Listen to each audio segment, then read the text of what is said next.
Su-57 Rafale യുദ്ധവിമാനവും. India Su-57 വാങ്ങുന്നതിന് പകരം Rafale വാങ്ങും എന്ന ചില റിപ്പോർട്ടുകൾ പുറത്ത് വരുന്നുണ്ട്. നമുക്കറിയാം, ഈ 4.5 ജനറേഷൻ യുദ്ധവിമാനമാണ് റഫാൽ. ഇതിന് Su-57നെക്കാട്ടിലും കൂടുതൽ വില നൽകേണ്ടി വരും എന്നുള്ളതാണ് യാഥാർത്ഥ്യം. അങ്ങനെ ഒരു തീരുമാനം ഇന്ത്യ എടുക്കുകയാണെങ്കിൽ അതൊരു മണ്ടത്തരമായിട്ടുള്ള തീരുമാനമായിട്ട് മാറിത്തീരുമോ എന്നിപ്പോൾ ചർച്ചകൾ സജീവമായിട്ട് രൂപപ്പെടുന്നുണ്ട്. എങ്ങനെയാണ് അങ്ങ് വിലയിരുത്തുന്നത്? പൊതുവിടത്തിൽ ലഭ്യമായ വിവരങ്ങൾ വെച്ച് നോക്കുമ്പോൾ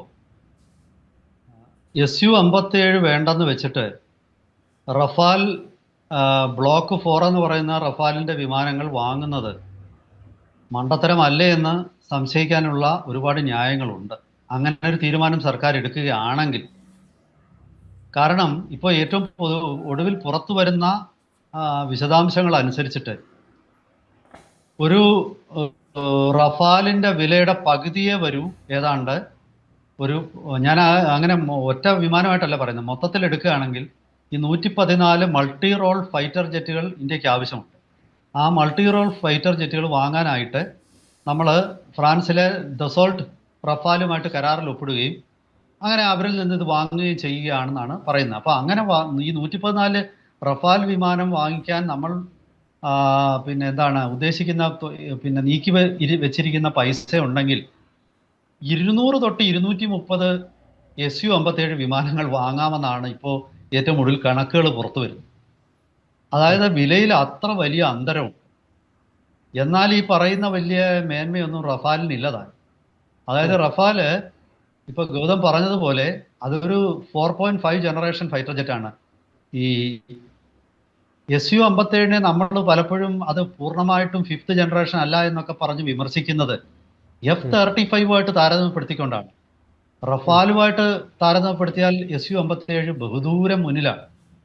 അപ്പോൾ ഈ ബഹുദൂരം മുന്നിലുള്ള Su-57 തഴഞ്ഞിട്ട് നമ്മൾ റഫാലിലേക്ക് പോകുമോ എന്നുള്ളത് അങ്ങനെ എനിക്ക് അറിഞ്ഞുകൂടാ. നമ്മൾ സർക്കാരിനെ കുറ്റപ്പെടുത്താറുന്ന ഒരു ഘട്ടത്തിലേക്ക് എത്തിയിട്ടില്ല. പക്ഷെ അങ്ങനെ ചെയ്യുകയാണെങ്കിൽ ന്യായമായിട്ടും അതൊരു മണ്ടൻ തീരുമാനമായിരിക്കും. ഒന്നുകിൽ അതല്ലെങ്കിൽ പാശ്ചാത്യ ശക്തികളെ സമ്മർദ്ദത്തിന് വഴങ്ങി നമ്മൾ റഷ്യയിൽ നിന്നും വാങ്ങിക്കാതിരിക്കുവാണ് എന്നുള്ള ഒരു നിഗമനത്തിൽ നമുക്ക് എത്തേണ്ടി വരും. അപ്പം ഈ റഫാലിൻ്റെ പാക്കേജ് ഉൾപ്പെടുന്നത് ട്രെയിനിങ് ആൻഡ് സിമുലേറ്റേഴ്സ്. അതായത് ഈ പുതിയ വിമാനം വരുമ്പോൾ അതിന് പരിശീലനം കൊടുക്കാനായിട്ട് അതിൽ 1-2 വിമാനങ്ങൾ കാണും. അതുകൂടാതെ സിമുലേറ്ററുകൾ കാണും. വിമാനത്തിന്റെ അതേ അന്തരീക്ഷം സൃഷ്ടിച്ചിട്ട് ഇപ്പൊ കാർ ഡ്രൈവിങ്ങിനൊക്കെ സിമുലേറ്ററുകളുണ്ട്. കാറിലല്ല, കാർ പോലുള്ള ഒരു ചേംബറിൽ ഇരുത്തിക്കൊണ്ട് നമ്മൾ ഡ്രൈവ് ചെയ്ത് നമ്മളെ ആ റിയൽ ടൈം ഒരു ഫീലിംഗ് ഉണ്ടാക്കും. അതുപോലെ ഇതുമായിട്ട് ബന്ധപ്പെട്ട ചില ഹാങ്കറുകളൊക്കെ നിർമ്മിക്കാനുണ്ട്, ഇൻഫ്രാസ്ട്രക്ചർ. അതുപോലെ ഈ റഫാല് വളരെ പരിമിതമായിട്ട് ടെക്നോളജി നമുക്ക് തരുന്നുള്ളൂ, സോഴ്സ് കോഡൊന്നും തരുന്നില്ല. പക്ഷേ Su-57 ആകട്ടെ, റഷ്യ അതിൻ്റെ സോഴ്സ് കോഡ്, അതിൻ്റെ സോഫ്റ്റ്വെയർ ഉൾപ്പെടെ നമുക്ക് തരാമെന്ന് പറഞ്ഞിരിക്കുകയാണ്. ഇപ്പോൾ റഫാൽ വാങ്ങിച്ചാൽ ഭാവിയിൽ ഇന്ത്യ നിർമ്മിക്കാൻ ഉദ്ദേശിക്കുന്ന, അല്ലെങ്കിൽ ഇന്ത്യ ഇപ്പോൾ വികസിപ്പിച്ചെടുത്തുകൊണ്ടിരിക്കുന്ന അസ്ത്ര 2, അത് 200 കിലോമീറ്ററിലധികം റേഞ്ചുള്ള ഒരു air to air beyond visual range മിസൈലാണ്. ആ മിസൈല് ഈ പറയുന്ന ഒരു റഫാൽ ബ്ലോക്ക് 4 എന്ന റഫാലിൻ്റെ പുതിയ വെർഷൻ, ആ ബ്ലോക്ക് 4-ൽ നമ്മൾ ഘടിപ്പിക്കണമെങ്കിൽ അതിന് ഫ്രാൻസ് ഇന്ന് എഞ്ചിനീയർമാർ വരണം. ഫ്രാൻസ് അവർക്കല്ലാതെ നമുക്ക് പറ്റില്ല. അതിൻ്റെ സോഫ്റ്റ്വെയർ അപ്ഗ്രേഡ് ചെയ്യാനായിട്ട് നമുക്ക് പറ്റില്ല. അതായത് ഒരു സോഴ്സ് കോഡ് ഇല്ലെങ്കിൽ തദ്ദേശീയ ആയുധങ്ങൾ അതിലോട്ട് ചേർക്കാൻ പറ്റില്ല. പുതിയ സർവീസുകൾ പറ്റില്ല. സോഫ്റ്റ്വെയർ അപ്ഗ്രേഡ് ചെയ്യാൻ പറ്റില്ല. ഓപ്പറേഷണൽ ഫ്രീഡം എന്ന് പറയുന്നത്, അതായത് നമുക്ക് ഈ വിമാനത്തിന്റെ മേലുള്ള നിയന്ത്രണം നമുക്ക് പൂർണ്ണമാകില്ല. സോഴ്സ് കോഡ് ആരുടെ കയ്യിലാണോ അവർക്ക് ഒരുപാട് കാര്യങ്ങൾ അവർ തീരുമാനിക്കുന്ന പോലെ നടക്കുള്ളൂ. അപ്പൊ ഇത്രയൊക്കെ ബുദ്ധിമുട്ട് സഹിച്ച് ഈ ഫ്രാൻസിന്റെ കയ്യിൽ നിന്ന് റഫാൽ വാങ്ങിക്കണോ? അതും 5th ജനറേഷൻ ആയിട്ടുള്ള റഷ്യൻ വിമാനം നമുക്ക് തരാമെന്ന്, സോഫ്റ്റ് സോഴ്സ് കോഡ് ഉൾപ്പെടെ തരാമെന്ന് അവർ പറയുമ്പോൾ അത് നമ്മൾ വാങ്ങിക്കണം. ഇതൊരു ന്യായമായ സംശയമാണ്. അപ്പം ഇതിന് ചില ആൾക്കാർ വേറെ ചില ന്യായങ്ങളൊക്കെ പറയുന്നുണ്ട്. അതായത് ചിലർ പറയുന്നു, ഈ Su-30 MKI ഉണ്ടാക്കിയപ്പോൾ റഷ്യ ഇന്ത്യക്ക് പൂർണ്ണമായ ടെക്നോളജി വാഗ്ദാനം ചെയ്തിരുന്നു. പക്ഷെ പിന്നീട് അവർ അതിൽ നിന്ന് പിന്നോട്ട് പോയി എന്ന് പറയുന്ന ആൾക്കാരുണ്ട്. എനിക്കതിലെ വസ്തുത എത്രത്തോളമാണെന്ന് അറിഞ്ഞുകൂടാ. അത് തൽക്കാലത്തേക്ക് ഈ റഫാലിന്റെ ഭാഗത്തു നിന്നുകൊണ്ട് സംസാരിക്കുകയാണോ എന്നും എനിക്ക് അറിഞ്ഞുകൂടാ. പക്ഷെ വിലയുടെ കാര്യം, അതായത് ഈ 114 റഫാൽ വാങ്ങുന്നിടത്ത് അതേ പൈസ കൊണ്ട് 215ഓളം Su-57 വാങ്ങാമെങ്കിൽ പിന്നെ നമ്മൾ ഈ റഫാലിന് പുറകെ പോകുന്നത് രാജ്യത്തിന്റെ വിലയേറിയ ധനം ദുർവിനിയോഗം ചെയ്യുമായെന്നുള്ളതിൽ സംശയമില്ല. അങ്ങനെയാണെങ്കിൽ ഭാവിയിൽ കേന്ദ്ര സർക്കാരിന് അഴിമതി ആരോപണം വരെ കേൾക്കേണ്ടി വരും, സംശയമൊന്നുമില്ല. ഇനി അതും അല്ലെങ്കിൽ സംഭവിക്കാൻ പോകുന്നത് പാശ്ചാത്യ ശക്തികളെ പേടിച്ചിട്ടാണ്. അതായത് അമേരിക്ക റഷ്യയുടെ കയ്യിൽ നിന്നും ഇത്രയധികം പണം മുടക്കി നമ്മൾ വാങ്ങാൻ പാടില്ല, റഷ്യക്ക് ഇത്ര ബിസിനസ് കൊടുക്കാൻ പാടില്ല എന്നുള്ള പാശ്ചാത്യ ശക്തികളുടെ തീട്ടൂരം നമ്മൾ അനുസരിച്ചു എന്നുള്ളതാവും. കാരണം ഇതിനൊരു ന്യായം വേണ്ടേ? രാഷ്ട്ര താല്പര്യം എവിടാണ് ഇതിനകത്ത്? കൂടുതൽ വില കൊടുത്ത് കുറഞ്ഞ എണ്ണം വാങ്ങിക്കുന്നതാണ്. ഇനി അതിൻ്റെ മറ്റ് ക്വാളിറ്റിയിലോട്ട് ഞാനൊന്ന് പോകാം. അവിടെയും Su-57 റഫാലിനേക്കാൾ ബഹുദൂരം മുന്നിലാണ്. ഒരു വിമാനത്തിന്റെ ഏറ്റവും പ്രധാനപ്പെട്ട ഘടകമാണ് അതിൻ്റെ എഞ്ചിൻ. ആ എഞ്ചിൻ എടുത്ത് നോക്കിയാൽ ഈ ഇപ്പോൾ തന്നെ Su-57 ഉപയോഗിക്കുന്ന എഞ്ചിന് അതിൻ്റെ ശക്തി എന്ന് പറയുന്നത്, എഞ്ചിന്റെ ത്രസ്റ്റ് എന്ന് പറയുന്നത് 2 എഞ്ചിനാണ്. ഈ 2 വിമാനങ്ങൾ ട്വിൻ എഞ്ചിനാണ്. ആ Su-57 വിമാനത്തിന്റെ ശക്തി എന്ന് പറയുന്നത് ത്രസ്റ്റ് 284 കിലോ ന്യൂട്ടൺ ആണ്. ആ സ്ഥാനത്ത് റഫാലിന് അതിന്റെ പകുതി ഉള്ളവേ ഉള്ളൂ, അതായത് 150 കിലോ ന്യൂട്ടനേ ഉള്ളൂ. അപ്പോൾ കൂടുതൽ ശക്തിയേറിയ വിമാനമാണ് Su-57. ശക്തിയേറിയ വിമാനമായതുകൊണ്ട് തന്നെ അതിന് ഇതിനേക്കാൾ വേഗതയിൽ പോവാം. മാക്ക് 2 എന്ന് പറയുന്നതിൽ പോവാം. റഫാലിന് പലപ്പോഴും മാക്ക് 1.6 പോകാൻ പറ്റും, പരമാവധി 1.8 എടുക്കാം. അപ്പം അതൊരു കാര്യം. പിന്നെ സൂപ്പർ ക്രൂയിസിങ്, അതായത് ആഫ്റ്റർ ബേണറുകൾ ഇല്ലാതെ. എന്താ ആഫ്റ്റർ ബേണർ എന്ന് പറഞ്ഞാൽ? കൂടുതൽ ഇന്ധനം ബേണറിലോട്ട് പമ്പ് ചെയ്തുകൊണ്ട് തൽക്കാലത്തേക്ക് വിമാനത്തിന്റെ വേഗത കൂട്ടുന്ന ഒരു പരിപാടിയാണ് ഈ ആഫ്റ്റർ ബേണർ. ശക്തി കൂട്ടും, ത്രസ്റ്റ് കൂട്ടും. അപ്പൊ ഈ ആഫ്റ്റർ ബേണറുകൾ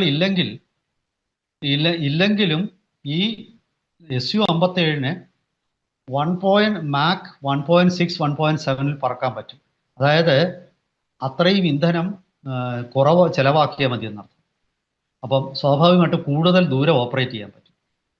അപ്പൊ എഞ്ചിന്റെ കാര്യത്തിൽ നിലവിലുള്ള എഞ്ചിൻ തന്നെ Su-57 റഫാലിനേക്കാൾ വളരെ മുന്നിലാണ്. ഇനി മറ്റൊരു കാര്യം, ഈ നിലവിലുള്ള എഞ്ചിന് വേണ്ടത്ര സ്റ്റെൽത്ത് ഇല്ലെന്നും അതൊരു 5th ജനറേഷൻ എഞ്ചിൻ അല്ലെന്നും പറഞ്ഞിട്ടാണ് നമ്മൾ ഈ Su-57 നിരസിക്കുന്നത്. അങ്ങനെയാണെങ്കിൽ ഇന്നലെ ഈ കഴിഞ്ഞ ദിവസം അവർ വളരെ വിജയകരമായിട്ട് പുതിയ എഞ്ചിൻ പരീക്ഷിച്ചു. അതായത് ഇസ്ഡലിയെ 177 ഇസ്ഡലിയെ 177 എന്ന് പറയുന്ന എഞ്ചിൻ അവർ പരീക്ഷിച്ചു. ആ എഞ്ചിനാകട്ടെ വളരെയധികം ശക്തി ഉള്ള ഒരു എഞ്ചിനാണ്. അപ്പൊ ആ എഞ്ചിൻ വന്നു കഴിയുമ്പോഴത്തേക്ക് സ്വാഭാവികമായിട്ടും റഫാലുമായിട്ട് ഒരു താരതമ്യവും. നമ്മൾ പലപ്പോഴും ഈ Su-57 വാങ്ങാതിരുന്നതിൻ്റെ ഒരു കാരണം അത് F-35 താരതമ്യപ്പെടുത്തുമ്പോൾ അതിന് സ്റ്റെൽത്ത് ക്വാളിറ്റി കുറവാണെന്നുള്ളതാണ്. വിമാനത്തിന്റെ ലോങ് സ്റ്റാൻഡ് ഓഫ്, അതായത് വളരെ ദൂരെ നിന്നുകൊണ്ട് വിമാനത്തിൽ നിന്നും മിസൈൽ പ്രയോഗിക്കാനുള്ള ശേഷി കുറവെന്നല്ല അർത്ഥം. വിമാനത്തിന്റെ സ്റ്റെൽത്ത് ക്വാളിറ്റി കുറവാണെന്നും അതുകൊണ്ട് പാകിസ്ഥാനിലേക്കൊട്ടൊക്കെ അകത്ത് കയറി ആക്രമണം നടത്തുമ്പോൾ അവർ കണ്ടുപിടിക്കുമെന്നും വെടിവെച്ചിടുമെന്നുമുള്ള ഒരു പേടിയാണ് നമ്മളെ ഇതുവരെ പറഞ്ഞിരുന്നത്. പക്ഷെ അങ്ങനെ ഈ പുതിയ എഞ്ചിൻ വന്നു കഴിയുമ്പോഴത്തേക്ക് അതിൽ ഒരുപാട് മാറ്റങ്ങൾ ഉണ്ടാവും. കൂടുതൽ സ്റ്റെൽത്ത് ക്വാളിറ്റി ഉള്ള എഞ്ചിനാണ്. എഞ്ചിൻ ഇരിക്കുന്ന സ്ഥലത്ത് റഡാർ സിഗ്നേച്ചർ വളരെ കുറവായിരിക്കും. റഡാർ ക്രൂസ് സെക്ഷൻ വീണ്ടും അത് കുറയും. ഇതൊക്കെയാണ് ഇപ്പോൾ വരാൻ വന്നത്. പക്ഷേ റഫാലുമായിട്ട് ഒരു തരത്തിലും ഇതിനെ താരതമ്യപ്പെടുത്തരുത്. കാരണം റഫാലിന് വളരെ മുകളിലാണ് ഈ Su-57. ഇനി BVR മിസൈലിന്റെ കാര്യം പറയാം, അതായത് ബിയോണ്ട് വിഷ്വൽ റേഞ്ച് മിസൈൽ. ആ BVR മിസൈല് നോക്കുമ്പോൾ R-37 എന്ന് പറയുന്ന റഷ്യയുടെ പുതിയ BVR മിസൈലിന്റെ റേഞ്ച് 300 തൊട്ട് 400 കിലോമീറ്റർ വരെയാണ്. ലോകത്തിലെ ഏറ്റവും ദൈർഘ്യമുള്ള ദൂരപരിധിയുള്ള എയർ ടു എയർ മിസൈലാണ് R-37. ആ R-37 ആണ് ഈ Su-57 ഘടിപ്പിക്കുന്നത്. അപ്പോൾ സ്വാഭാവികമായിട്ടും നമുക്ക് ആ ഒരു അഡ്വാൻറ്റേജ് ഉണ്ട്. റഫാലിലുള്ള മെറ്റിയോറിന്റെ റേഞ്ച് 200 തൊട്ട് 300 കിലോമീറ്റർ വരെയാണ്.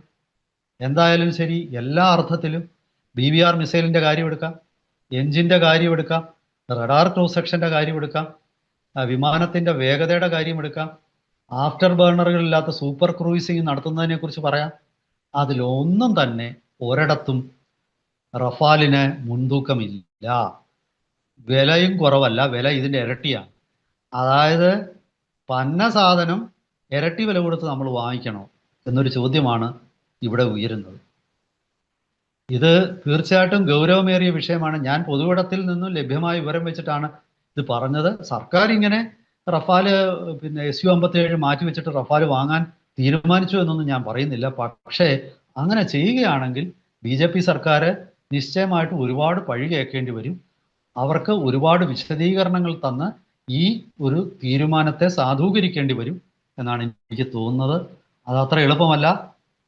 വേലിയിലിരിക്കുന്ന പാമ്പിനെ എടുത്ത് സർക്കാർ തോളിലിടില്ല എന്ന് തന്നെയാണ് ഞാൻ കരുതുന്നത്. എന്തായാലും വരും ദിവസങ്ങളിൽ ഇതിൻ്റെ കൂടുതൽ വിശദാംശങ്ങളും സർക്കാർ തീരുമാനം വരുന്ന മുറയ്ക്ക് നമുക്ക് അത്തരം കാര്യങ്ങൾ കൂടുതൽ പരിശോധിക്കാം. ഒരു കാര്യം കൂടെ പറഞ്ഞ് അവസാനിപ്പിക്കുകയാണ്. റഷ്യ ഇവിടെ ഓഫർ ചെയ്തിരിക്കുന്ന ടോട്ടൽ ടെക്നോളജി ട്രാൻസ്ഫർ ആണ്. അതായത് ഇതിൻ്റെ സോഴ്സ് കോഡ് ഉൾപ്പെടെയുള്ളത് അവർ നമുക്ക് നൽകാമെന്നാണ്, സംയുക്തമായി നിർമ്മിക്കാമെന്നുമാണ്. പിന്നെ ചിലർ ഇതിനൊരു കാര്യം പറയുന്നുണ്ട്, റഷ്യക്ക് ഇപ്പം കയ്യിൽ പൈസ ഇല്ല. സ്വാഭാവികമായിട്ടും റഷ്യക്ക് ഇന്ത്യയുണ്ട്. അതുകൊണ്ട് ഇന്ത്യ തൽക്കാലത്തേക്ക് ഒരു റഷ്യയെ ഒന്ന് പരമാവധി വില പേശുകയാണ്, ഒടുവിൽ നമ്മൾ ഇത് തന്നെ വാങ്ങും എന്ന് പറയുന്നവർ ഒരു ഭാഗത്തുണ്ട്. എന്തായാലും ശരി, വരും ദിവസങ്ങളിൽ സർക്കാരിൻ്റെ തീരുമാനം വന്നതിന് ശേഷം നമുക്ക് ഈ വിഷയം കൂടുതൽ ചർച്ച ചെയ്യാം.